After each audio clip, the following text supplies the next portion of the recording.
Bismillahirrahmanirrahim. Selamat pagi. Assalamualaikum warahmatullahi wabarakatuh. Salam kenal dengan saya Umi Haryati, BK SMK 8. Hai, salam jumpa dengan saya. Selamat datang di kegiatan MPLS tahun 2021-2022 di SMK Negeri 8. Yuk kita kenali SMK idola kita. Kenapa SMK 8 disebut idola? Branding kita adalah SMK Idola. Idola berarti inovatif, disiplin, dan kolaboratif. Mari teman-teman kita semarakkan zel-zel kita. SMK 8 idola, inovatif, disiplin, kolaboratif. Nah, teman-teman, Anda perlu bersyukur bahwa Anda telah diterima di SMK 8. Teman-teman tahu letaknya SMK 8 itu ada di mana?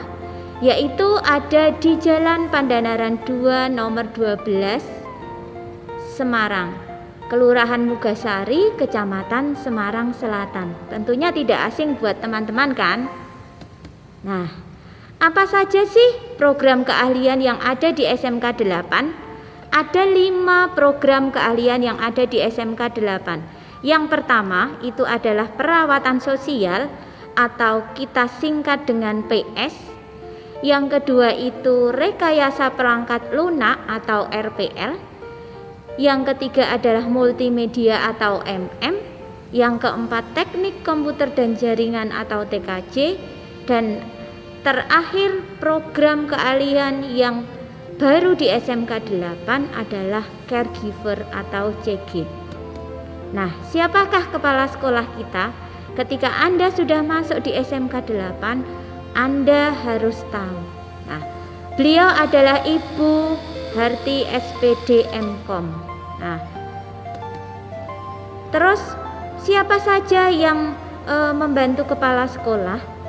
Dibantu oleh Bapak Ibu Wakil Kepala Sekolah. Yang pertama di bidang kurikulum itu ada Bu Susi Juwita Budiharti SPD MKom. Di bidang kesiswaan, ketika teman-teman nanti sudah bergabung di SMK 8, ini beliau di kesiswaan adalah Ibu Dr. Anda Nur Rubiatin MPD. Di bagian humas, ketika nanti teman-teman itu mau prakrim, mau PKL, itu berhubungan dengan humas, itu adalah Ibu Jujuk Juwariah SPD MKom. Sedangkan yang terakhir itu adalah Wakil Kepala Sekolah Bidang Sarana dan Prasarana serta Ketenagaan, itu adalah Bapak Dr. Andes Ibnu. Berikutnya, tadi di awal kita sudah sampaikan program keahliannya itu ada 5. Nah, siapakah yang memimpin di setiap prodi? Yang pertama, perawatan sosial itu ada Ibu Dr. Anda Sri Sulistiani MPSSP. Sedangkan yang caregiver itu adalah Ibu Lis Anggri MSI. Terus yang di bidang TI, program-program di TI itu RPL, itu ada Ibu Nuning Minarsih SPD MKom. Di multimedia, K3-nya atau Ketua Kompetensi Keahliannya adalah Bapak Yudi Kristanto SPD. Di K3-nya TKJ adalah Bapak Rahadi Teguh Prasetyo SPD MKom. Nah, ketika tadi teman-teman sudah mengenali kepala sekolahnya, wakil kepala sekolah, K3 yang membawahi, kita mau belajar bagaimana sih BK-nya di SMK 8. Mari kita intip BK SMK 8 Idola. Teret. Nah, ada 4 guru BK di SMK 8. Yang pertama, yang paling ujung adalah Bapak Dr. Andes Handoyo MSI. Kemudian yang nomor 2 berjilbab hijau itu adalah saya sendiri, Umi Haryati. Berikutnya adalah Ibu Mulyati SPD. Dan terakhir yang paling sebelah kanan adalah Bapak Bahinuddin SPD MSI. Nah, beliau-beliau ini yang membantu teman-teman, yang ke depan akan membantu teman-teman dalam pelayanan BK. Nah, sebenarnya kenapa sih teman-teman perlu memerlukan BK? Kenapa BK itu penting untuk teman-teman? Nah, bersama kami akan bantu kemana arah Anda. Mau ke jalan A, mau ke jalan B, mau mencari solusi di A atau mencari solusi di B, kamilah konselor atau guru pembimbing yang akan membantu Anda. Kenapa? Karena BK itu merupakan upaya sistematis dari konselor atau guru BK untuk memfasilitasi perkembangan peserta didik untuk mencapai kemandirian dan mencapai kebahagiaan. Tujuannya untuk apa? Bimbingan konseling itu tujuan umumnya adalah tidak lepas dari tujuan sekolah. Jadi tujuan umumnya BK itu adalah selaras dengan visi dan misi sekolah. Sedangkan tujuan khususnya itu bertujuan untuk membantu konseli atau peserta didik dalam mencapai tugas perkembangannya di 4 aspek: pribadi, sosial, belajar, dan karir. Apa sajakah bidang layanan BK? Tadi saya sampaikan ada 4, yaitu bidang perkembangan pribadi, itu berkaitan dengan kondisi pribadi kita, intern diri kita, permasalahan-permasalahan diri kita yang terkadang kita itu enggan menyampaikan ke orang lain, seperti kecemasan, ketidakpedean, kekurang mampuan dalam sesuatu hal. Itu termasuk masalah-masalah pribadi. Sedangkan masalah perkembangan sosial itu berkisaran dengan sosialisasi teman-teman terhadap lingkungan. Bisa terhadap lingkungan teman sekolah, lingkungan teman di rumah, atau dengan lingkungan keluarga. Itu yang aspek-aspek yang terkandung dalam aspek sosial. Nah, yang berikutnya itu adalah aspek belajar. Itu berkaitan erat dengan kegiatan belajar mengajar kita. Teman-teman ketika di pelajaran, kebetulan pada saat ini adalah pandemi, sehingga kita melakukan pembelajaran itu jarak jauh. Ketika di perjalanan mengerjakan tugas, mengikuti pembelajaran guru mapel, kok teman-teman ada permasalahan, itu yang dimaksud permasalahan berkaitan dengan bidang belajar.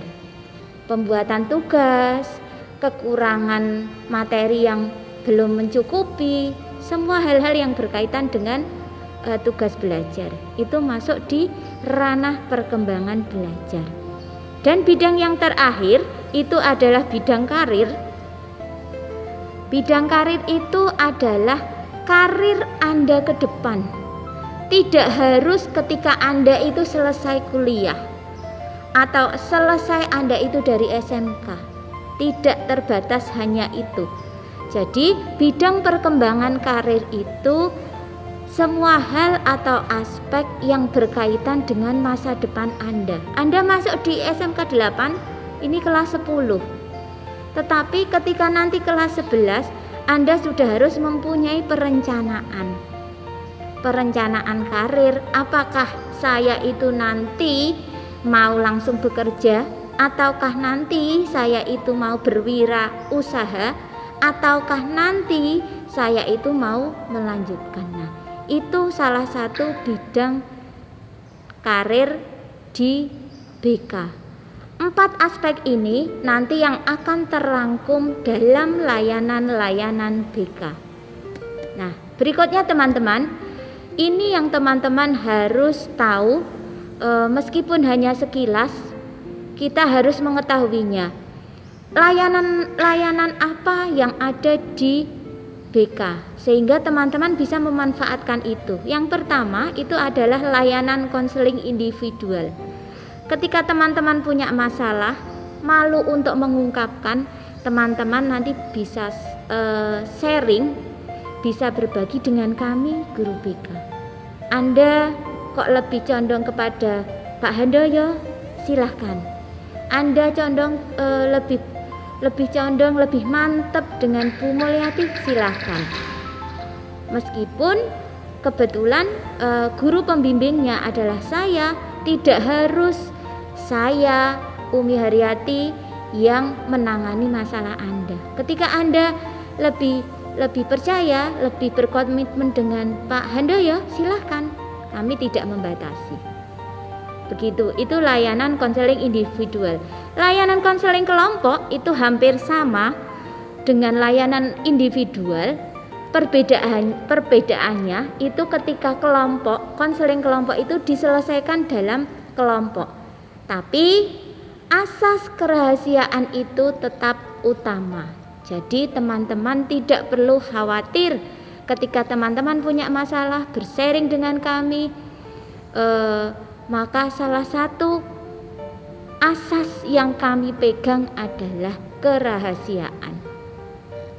Berikutnya lagi adalah bimbingan kelompok. Bimbingan kelompok itu usaha atau suatu layanan yang ada di BK dalam rangka menyelesaikan masalah. Jadi ketika di konseling kelompok itu masalahnya itu sendiri-sendiri, kita selesaikan intern. Sedikit berbeda ketika kita bimbingan kelompok. Jadi ada materi, ada suatu permasalahan, kita bahas bersama, kita selesaikan bersama dengan kelompok kita. Kita memberikan masukan. Nah, nanti saran-saran apa yang terbaik itu yang akan menjadi realisasinya. Nah, yang berikutnya adalah layanan kelas besar atau lintas kelas. Jadi seperti ketika mau PPL, nanti ketika Anda kelas 11 itu ada PPL atau PKL atau Prakrin, itu biasanya ada layanan per jurusan.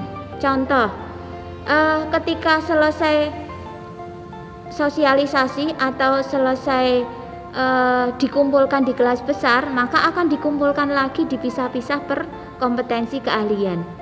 Jadi setelah dikumpulkan bersama-sama di aula biasanya ada pembekalan, nanti pembekalan lagi mungkin per jurusan. Nah, kami biasanya masuk di lingkup situ. Oh, yang sebelah sini adalah kompetensi PS. Oh, yang ada di aula adalah kompetensi RPL. Nah, itu yang dinamakan lintas kelas besar. Berikutnya lagi adalah layanan konsultasi. Ini yang sering terjadi ketika masa pandemi. Karena apa? Ketika layanan konseling individual, kita itu terbatas dengan jarak dan waktu.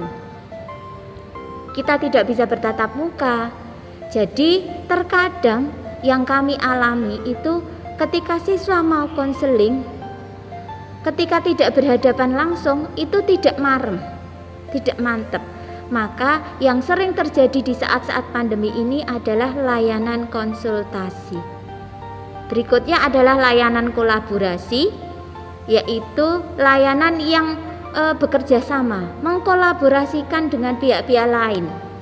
Jadi misalnya begini, ketika teman-teman ada permasalahan dengan guru mapel, maka kami sebagai BK akan berkolaborasi dengan wali kelas, dengan guru-guru produktif atau K3, sehingga semua permasalahan dalam diri peserta didik itu akan dibahas, dikolaborasikan dengan beberapa pihak untuk mencapai kesepakatan, dan tujuannya adalah untuk menyelesaikan permasalahan peserta didik.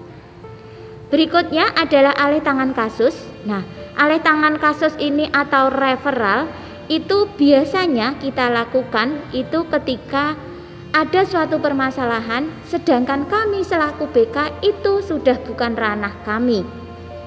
Contoh, Maaf, ketika di sini, ketika menjadi siswa di SMK 8, itu ada siswa yang mengalami traumatis.